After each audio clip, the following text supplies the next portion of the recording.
Snake, are you saving? Snake, be careful out there. Don't worry.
The enemy is close by.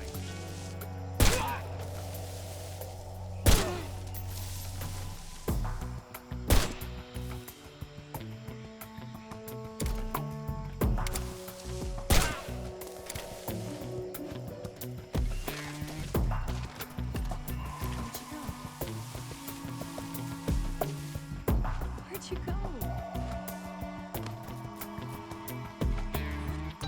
Who's that?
You want to save?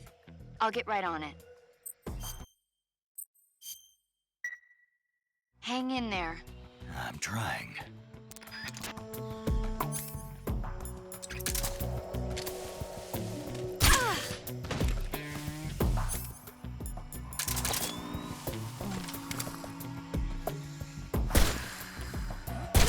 What's that? What's wrong?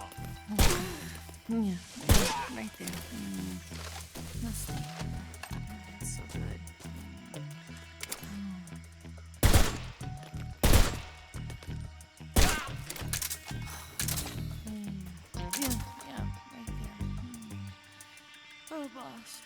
Okay, so...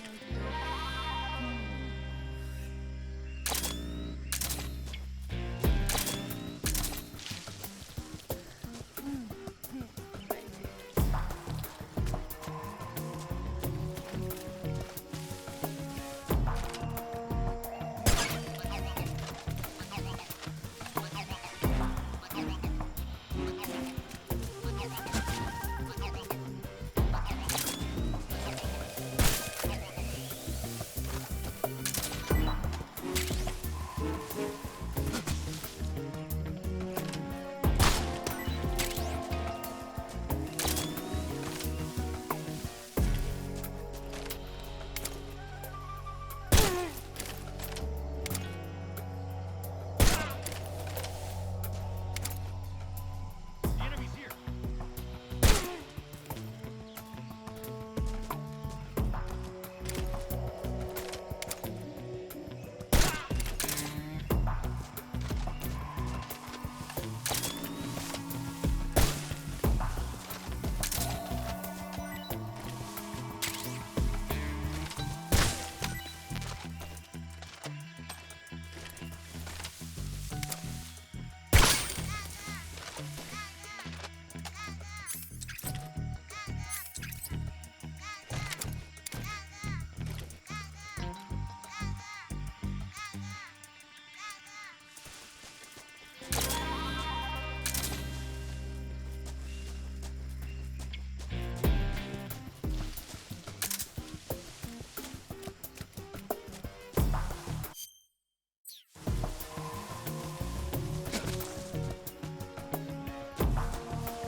I'm so hungry.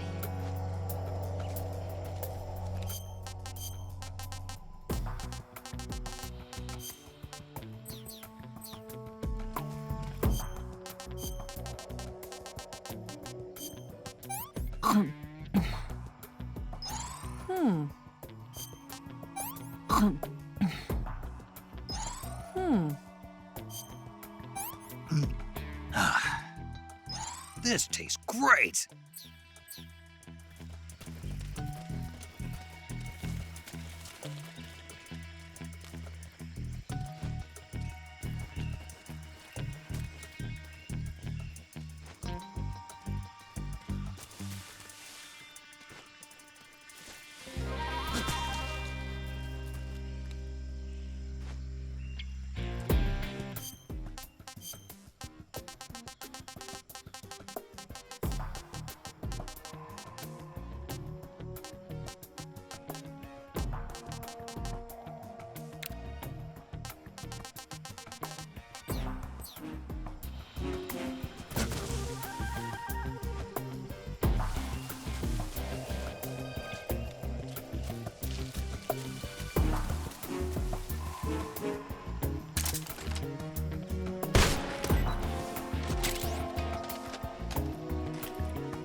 Come on, Snake.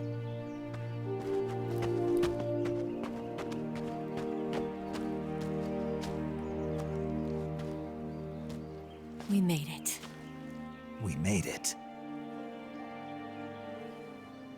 Over there.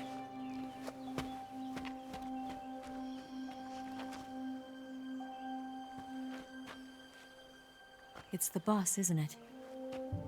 I'll go get the wig ready to take off. Right. I'll leave you two alone. But come back in one piece, okay?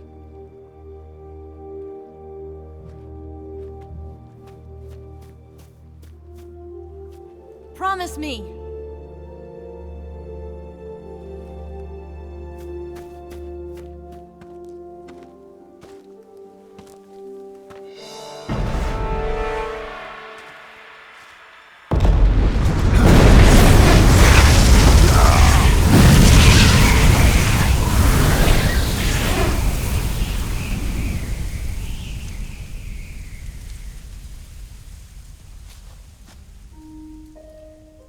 Life's end. Isn't it beautiful? It's almost tragic. When life ends, it gives off a final lingering aroma. Light is but a farewell gift from the darkness to those on their way to die. I've been waiting, Snake, for a long time. Waiting for your birth, your growth, and the finality of today. Boss. Why are you doing this? Why? To make the world one again. The world used to be whole. But with the end of the Second World War, the philosophers began to fight amongst themselves, and the world was torn apart. The Cobras, my comrades who trained and fought alongside me, were torn apart as well. The foibles of politics and the march of time can turn friends into enemies just as easily as the wind changes. Ridiculous, isn't it? Yesterday's ally becomes today's opposition. And this Cold War? Think back. When I was leading the Cobras, America and Russia were fighting together.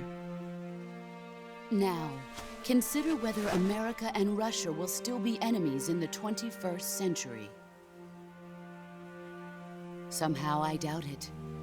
Enemies change along with the times, the flow of the ages, and we soldiers are forced to play along. I didn't raise you and shape you into the man you are today just so we could face each other in battle. A soldier's skills aren't meant to be used to hurt friends. So then what is an enemy? Is there such a thing as an absolute timeless enemy? There is no such thing, and never has been. And the reason is that our enemies are human beings like us. They can only be our enemies in relative terms. The world must be made whole again. The philosophers must be reunited. I will devote my skills to that purpose. And with the Colonel's money, I will achieve that end. Just as I once created the Cobras. They are my family. I may no longer be able to bear children, but I still have a family. It was November 1st, 1951. I was in the Nevada desert participating in atomic testing. The name Nevada is derived from Spanish, covered in snow, white as snow. And snow is exactly what I saw in that Nevada desert. It froze my blood white. Snake, you were an atomic test subject, weren't you? On Bikini Atoll. That's part of the reason I was drawn to you. You and I are alike. We're both slowly being eaten away by the karma of others. we'll never have the chance to die peacefully of old age. We have no tomorrow. But we can still have hope for the future. In 1960, I saw a vision of the ideal future from space. 3 years earlier, the Soviet Union had succeeded in launching Sputnik, the first man-made satellite in history, into orbit. This came as a huge shock to the United States.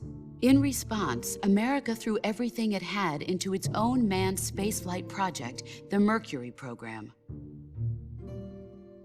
Even as the Soviets seemed poised to send their first man into space, America was still experimenting with chimpanzees and rockets. The government wanted human data. So they secretly decided to send a human being into space. I was the one they chose. At the time, they didn't have the technology to block out cosmic rays, and whoever they sent up would inevitably be exposed to heavy radiation. That's why they chose me. After all, I'd already been irradiated once. Of course, you won't find any of this in the history books. I could see the planet as it appeared from space. That's when it finally hit me. Space exploration is nothing but another game in the power struggle between the US and the USSR. Politics, economics, the arms race, they're all just arenas for meaningless competition. I'm sure you can see that, but the Earth itself has no boundaries. No East, no West, no Cold War. And the irony of it is, the United States and the Soviet Union are spending billions on their space programs and the missile race, only to arrive at the same conclusion. In the 21st century, everyone will be able to see that we are all just inhabitants of a little celestial body called Earth. A world without communism or capitalism, that is the world I wanted to see. But reality continued to betray me. In 1961, I was sent to Cuba, to Bahia de Cochinos. It was part of a CIA-sponsored invasion under the guise of taking Cuban exiles back to their country. But the US government betrayed them. Our weak-kneed president held back their air support. Defenseless, the exiles were annihilated by the Cuban army. All I could do was watch in silence. I was set up by the very country I'd sacrificed so much for, by the very government I dedicated my life to defending. I was driven from the surface world, and I went underground. Then, 2 years ago, I faced the sorrow, my old comrade in battle. He was my friend. But one of us had to die. I was left with no choice. The sorrow gave his life for me. There is no enmity between us. One must live, and one must die. That was the mission. The ones who gave me that mission were the philosophers. Early in the 20th century, the true holders of power in the United States, the Republic of China, and the newly formed Soviet Union gathered together in a secret meeting that would later be known as the Wise Men's Committee. The secret pact they formed there marked the beginning of the philosophers. But the last of the original members died in the 1930s. After that, the organization began to run out of control, and the Wise Men's Committee degenerated into a mere shell of its former self. The philosophers of today have no sense of good or evil. Their influence extends to countries and organizations involved in every aspect of every war. They have become war itself. That's how they operate. The sacrifices of war cause a shift in the times. This shift leads to renewed conflict, and in turn triggers the next war. Like a nuclear chain reaction, each conflict sparks countless others, forming an endless spiral that will continue on for eternity. Do you understand what I'm saying, Snake? By consuming me and you, the philosophers intend to keep that cycle going forever. It was my father who explained all of this to me. He was one of them. You see, I am the last remaining child of the philosophers. But after he revealed the truth, my father was killed by that same shapeless, formless organization. And my father isn't the only thing the philosophers have taken from me. In June of 1944, the Cobras and I took part in the landing at Normandy. We'd been given a top-secret mission to locate and destroy enemy V-2 rocket installations. I was pregnant at the time. The sorrow was the father. I gave birth on the field of battle. A beautiful baby boy. But my child was snatched away from me by the philosophers.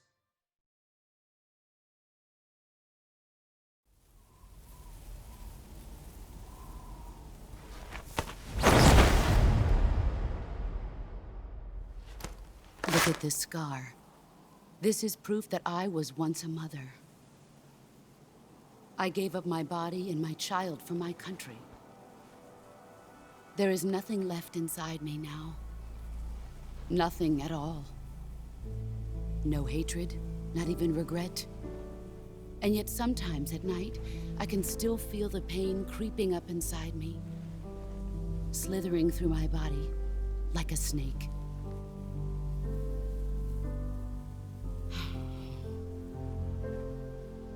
I've never talked this much about myself before. Thanks. Thanks for listening to me.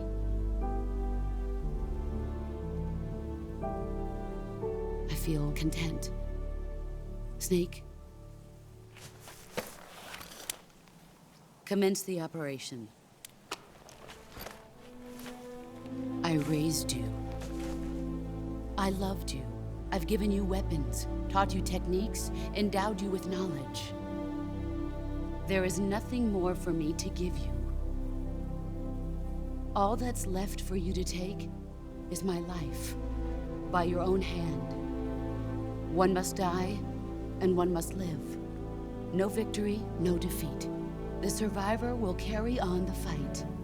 It is our destiny. The one who survives will inherit the title of boss. And the one who inherits the title of boss will face an existence of endless battle. I'll give you 10 minutes. In 10 minutes, MGS will come and bomb the hell out of this place. If you can beat me in less than 10 minutes, you'll be able to escape in time. Let's make this the greatest 10 minutes of our lives, Jack. Boss. You're a soldier. Finish your mission. Prove your loyalty. Face me. I come.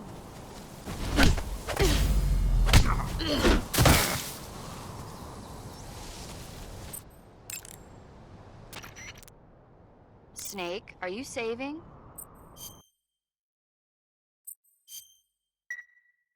Snake, be careful out there. Don't worry.